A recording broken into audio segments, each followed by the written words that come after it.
Benny and Ruby's talent show trouble. The forest clearing buzzed with excitement. Colourful posters fluttered in the breeze announcing, "Forest talent show, one night only. Reedy. All creatures welcome to perform." Benny Bear clutched a flyer in his paw. "Ruby, are you sure we should do this?"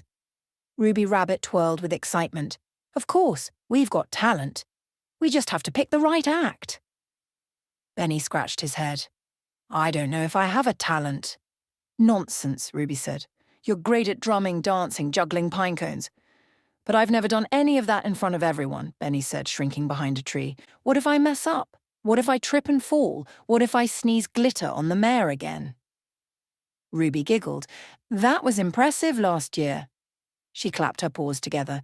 "Okay, we just need to try a few acts and find the perfect one. Let's start with juggling."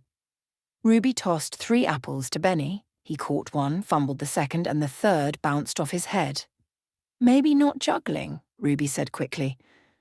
They tried a dance routine, but Benny stepped on her ears. They attempted a magic trick, but the hat they borrowed from Owl wouldn't stop hooting.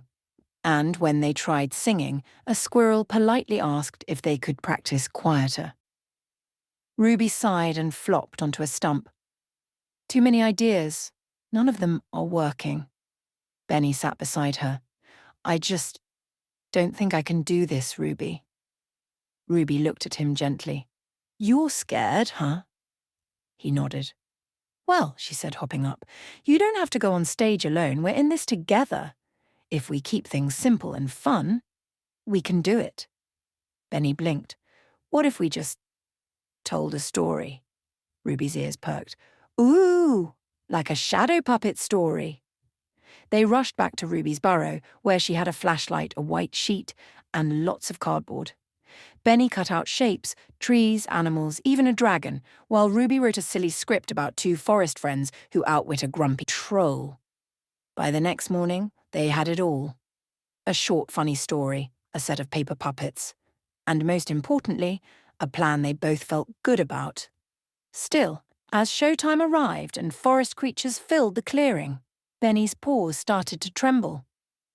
"What if I drop the flashlight?" he whispered, "or forget my lines?" Ruby squeezed his paw. "Then I'll help. And if I mess up, you'll help me. That's what friends do." The stage was set. A simple sheet stretched between 2 trees. Benny crouched behind it with the flashlight. Ruby held the first puppet. The announcer called out, "Now presenting Benny Bear and Ruby Rabbit." The crowd cheered. The lights dimmed. The story began. "In a forest much like this one," Ruby narrated, 2 brave adventurers set off to find the lost pie of Blueberry Mountain. Shadow puppets danced across the screen. Benny made silly sound effects, boing, whoosh, while Ruby brought the characters to life. The crowd laughed when the troll appeared with a spoon instead of a sword, and cheered when Benny made the dragon burp bubbles. Benny forgot all about being nervous. He was too busy having fun. When the story ended, the audience erupted in applause. Fireflies blinked above like tiny spotlights. Ruby peeked out from behind the sheet. Benny followed, smiling shyly. Mayor Moose waddled over, beaming. A delightful performance, funny, clever, and perfectly told. Benny looked at Ruby. "We did it." "We really did," she said. Back at their tent, as the stars came out, Benny munched on a blueberry muffin someone had gifted them. "Next year," he said, "we could try a musical version." Ruby laughed.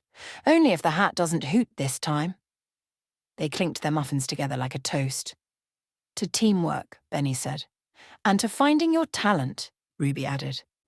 "Even if it takes a few bouncing apples first," Benny grinned.